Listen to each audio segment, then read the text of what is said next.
السلام علیکم ناظرین، آپ سبھی کا میرے یوٹیوب چینل ریختہ کلاسز میں خیر مقدم ہے۔ یہ ویڈیو خاص طور پر نارتھ بنگال یونیورسٹی کے اسٹوڈنٹس جو اردو آنرس CBCS سسٹم کے تحت تعلیم حاصل کر رہے ہیں ان کے لیے ہے۔ تو آج میں آپ لوگوں کے سامنے سیمسٹر 4 پیپر CC 408 سے آنے والے جو سوال ہیں، جیسے کہ ہے ناول، کون سا ناول؟ امراؤ جان ادا، جو مرزا ہادی رسوا کا لکھا ہوا ہے، اس کو آپ لوگوں کے سامنے پیش کرنے جا رہا ہوں۔ تو جیسا کہ سوال دیا ہوا ہے کہ امراؤ جان ادا کا خلاصہ بیان کیجیے، تو جواب میں ہے کہ ناول امراؤ جان ادا مرزا محمد ہادی رسوا کی معرکۃ الآراء تصنیف ہے۔ تو یہ کس کی لکھی ہوئی ناول ہے؟ مرزا محمد ہادی رسوا۔ اسے معاشرتی، نفسیاتی اور تاریخی ناولوں میں اہم مقام حاصل ہے۔ اس کی اہمیت کا اندازہ اس سے بھی ہوتا ہے کہ ایک صدی گزرنے کے بعد بھی اس کی روح اور کشش میں کسی قسم کی تبدیلی نہیں آئی ہے، بلکہ وہی لطف آج بھی موجود ہے۔ امراؤ جان ادا 1899 عیسوی میں شائع ہوئی تھی، یعنی امراؤ جان ادا 100 صدی گزرنے کے بعد بھی پھر بھی وہی مزہ ہے جو پہلے پڑھنے میں آتا تھا۔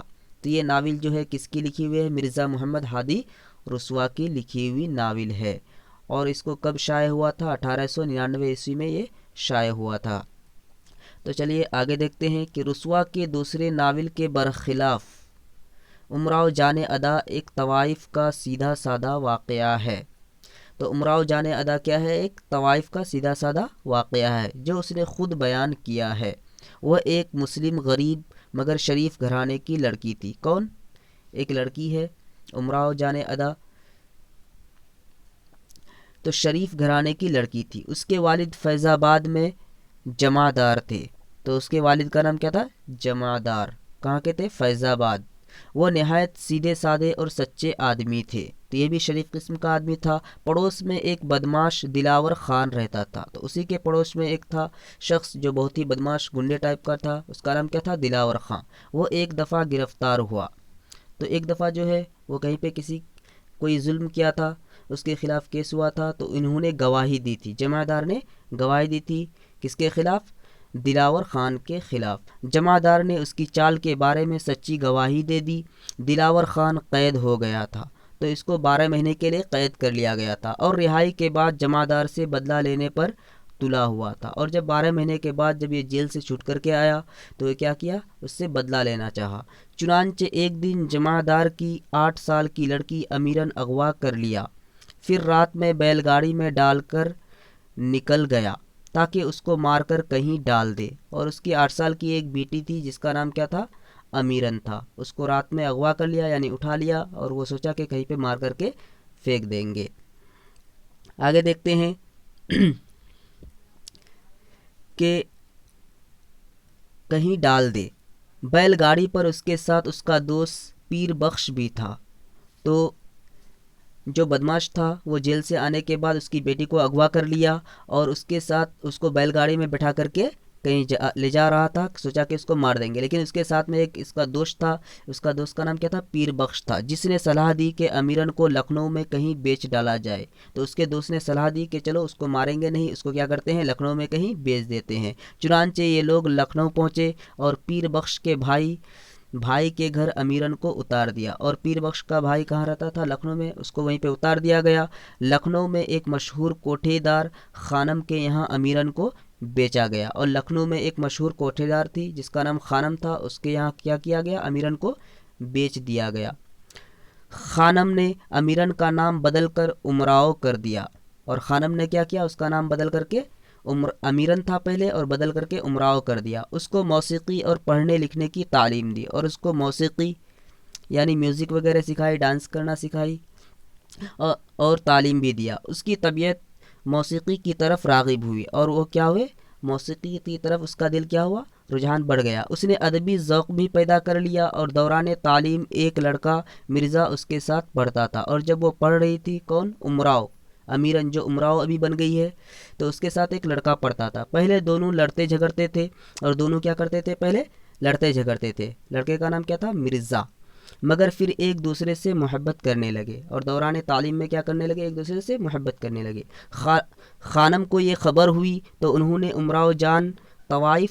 امراؤ جان کو کیا کیا؟ طوائف بنا دیا، اور جب وہ سنا کہ وہ کسی لڑکے سے محبت کرتی ہے تو اس کو کیا کیا؟ اس کا پڑھائی چھٹا دیا، اور چھڑا کر کے کیا کیا؟ اس کو طوائف بنا دیا۔ دیکھتے ہی دیکھتے اس کا شمار بھی اعلیٰ طوائفوں میں ہونے لگا، اور دیکھتے ہی دیکھتے وہ اعلیٰ طوائف بن گئی۔ امراؤ جان کے آشناؤں میں سب سے نمایاں نام نواب سلطان کا ہے۔ تو امراؤ جان کے آشناؤں یعنی جان پہچان میں سب سے جو نمایاں نام ہے تو کس کا ہے؟ نواب سلطان کا ہے، جن کو امراؤ جان دل سے چاہتی تھی۔ تو امراؤ جان جو ہے دل سے اس کو چاہتی تھی۔ پھر ایک فیضو نامی ڈاکو امراؤ جان کو خانم کے گھر سے بھگا لے گیا، اور پھر کچھ دن کے بعد کیا ہوا؟ فیضو نام کا ایک ڈاکو تھا اور امراؤ جان کو خانم کے گھر سے کیا کیا؟ بھگا کر کے لے گیا۔ فیضو جو تھا، فیضو اور اس کے ساتھی راستے میں گھیر لیے گئے، اور اٹھا کر کے لے کے جا رہا تھا، اور اس کو راستے میں پھر فیضو اور اس کے ساتھی راستے میں گھیر لیے گئے، اور امراؤ بمشکل تمام کانپور پہنچی۔ اور کیا ہوئی؟ وہ مشکل سے کہاں پہنچی؟ کانپور، جہاں وہ اپنے لیے ایک کمرہ لے کر پیشہ کرنے لگی، اور وہاں بھی بہت جلد مشہور ہو گئی۔ اور وہ کانپور جانے کے بعد کیا کیا؟ وہاں پہ بھی وہی پیشہ اختیار کیا، اور وہاں پہ بھی کیا ہو گئی؟ وہ مشہور ہو گئی۔ تو کانپور میں ایک بیگم صاحبہ سے ملاقات ہوئی، جو وہی رام دئی تھی جو امراؤ کے ساتھ بکنے کے لیے لائی گئی تھی۔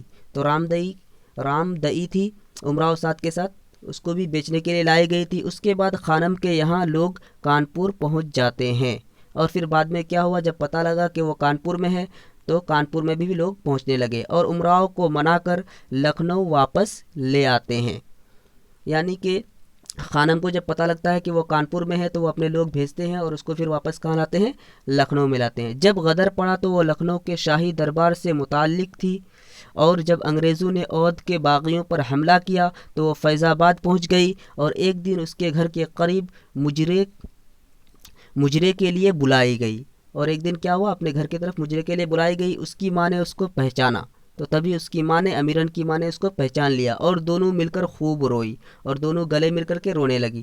دوسرے دن اس کا بھائی قتل کرنے آیا، مگر آخر میں امراؤ کا پورا حال سن کر اسے چھوڑ دیا۔ جب اس کے بھائی کو پتہ لگا کہ میری بہن جو طوائف بن چکی ہے تو اس کو قتل کرنے کے لیے، مارنے کے لیے آیا، جب اس کا سارا قصہ سنا تو اس کے بھائی کو بھی رحم آیا اور اس کو چھوڑ دیا۔ امراؤ پھر لکھنؤ چلی آئی، اور پھر دوبارہ کہاں آئی؟ وہ لکھنؤ آئی، اور یہاں پر چمکنے لگی۔ محمود علی خان نے دعویٰ کیا کہ امراؤ میری منکوجہ ہے، یعنی کہ منکوحہ ہے، یعنی کہ میری پتنی یعنی بیوی ہے۔ اسی وقت اکبر علی خان نامی ایک شخص امراؤ کی مدد کے لیے آگے آئے، اور امراؤ جان کے گھر پر 3 سال رہی۔ ایک دن درگاہ میں اس کی ملاقات رام دہی سے ہوئی جو نواب سلطان کی بیگم نکلی، جنہیں امراؤ جان نے اپنے زمانے میں دل سے چاہا تھا۔ امراؤ کو اس کی حالت پر شک آیا اور اپنی قسمت پر افسوس کی۔ آخر میں ایک دن امراؤ جان ادا اپنی بہت سی سہیلیوں یعنی طوائفوں کے ساتھ نینی تال سیر کرنے گئی تھی، اور سب سے الگ سڑک کے کنارے چل رہی تھی کہ اس نے ایک آدمی کو گھاس کاٹتے ہوئے دیکھا۔ وہ ڈر گئی۔ یہ وہی دلاور خان تھا جو اس کو گھر سے اٹھا لایا تھا۔ پولیس کو اطلاع دی گئی اور دلاور خان پکڑا گیا اور اسے پھانسی ہو گئی۔ یہ ہے امراؤ جان ادا کی زندگی کا پورا خاکہ۔ اس قصے کی تمام دلچسپی نفسیاتی ہے۔ جناب مرزا محمد ہادی رسوا نے اردو ناول کے ذریعے سے وہ کہنا چاہتے ہیں کہ ناول جہاں تفریح طبع کا ذریعہ ہوتے ہیں، وہیں ان سے اخلاقی پیغامات بھی ملتے ہیں۔ تو مرزا محمد ہادی رسوا کہتے ہیں کہ ناول کے ذریعے سے جو وہ کہنا چاہتے ہیں کہ ناول جہاں تفریح کا ذریعہ ہوتے ہیں، وہی کیا ہوتے ہیں؟ اخلاقی پیغامات بھی ہوتے ہیں، یعنی اس میں ہنسی مذاق بھی ہوتا ہے، مزہ بھی آتا ہے، اور اس میں جو ہے اپنے آپ کو سدھارنے کے لیے کچھ پیغام بھی ہوتے ہیں۔ مرزا رسوا اخلاق سوز اور زوال آمادہ تہذیب کی منظر کشی کر کے قوم کو بیدار کرنا چاہتے تھے، مطلب اسے بیان کر کے قوم کو کیا کرنا چاہتے تھے؟ بیدار کرنا، یعنی جگانا چاہتے تھے کہ ایک غریب لڑکی کو نہ چاہتے ہوئے بھی طوائف کی صف میں شامل ہو کر ابتذال کے دلدل میں گھسیٹنا پڑتا ہے۔ اس طرح کی بیہودہ لعنت سے بچنا چاہیے اور ایک صالح معاشرہ کی تشکیل کی جائے تاکہ کسی امیرن کو امراء جان ادا نہ بننا پڑے۔ تو امراء جان ادا مرزا رسوا کے شاہکار ناولوں میں سے ہے۔ اس میں اس لکھنؤ تہذیب کی منظر کشی بہت خوبصورتی سے کی گئی ہے، جس میں طوائف کے بالا خانوں پر جانا تہذیب، عزت اور افتخار کا سبب سمجھا جاتا تھا۔ یعنی اس زمانے میں جو تھا طوائف خانوں کے بالا خانوں میں جانا کیا سمجھا تھا؟ تہذیب اور عزت اور افتخار کا سبب سمجھا جاتا تھا۔ انہوں نے سادہ اور سلیس عوامی زبان اور برجستہ و بے تکلف مکالماتی اسلوب اپنا کر فنکاری کا عمدہ ثبوت پیش کیا ہے۔ پلاٹ، کردار، مکالمے، منظر کشی، زبان و بیان، واقعیت و اصلیت اور اسلوب ہر چیز میں لاجواب ہے، اور ایک فرضی قصہ کو ایسے فطری انداز میں پیش کیا ہے کہ آج بھی دنیائے ادب حیران ہے۔ میں یہاں امراء جان ادا کے حوالے سے کچھ اشعار رقم کر کے اپنے اس تحریر کو اختتام پذیر کر رہا ہوں، ملاحظہ فرمائیں۔ جیسے کہ شعر ہے کہ جب کوئی دیکھوں اداکارہ یقیں ہوتا ہے، جب کوئی دیکھوں اداکارہ یقیں ہوتا ہے، حسن 100 بار لٹے پھر بھی حسین ہوتا ہے۔ بک گئے حیف جو سب شہر کے بازاروں میں، پھول پھر نہ آ سکے لوٹ کے گلزاروں میں۔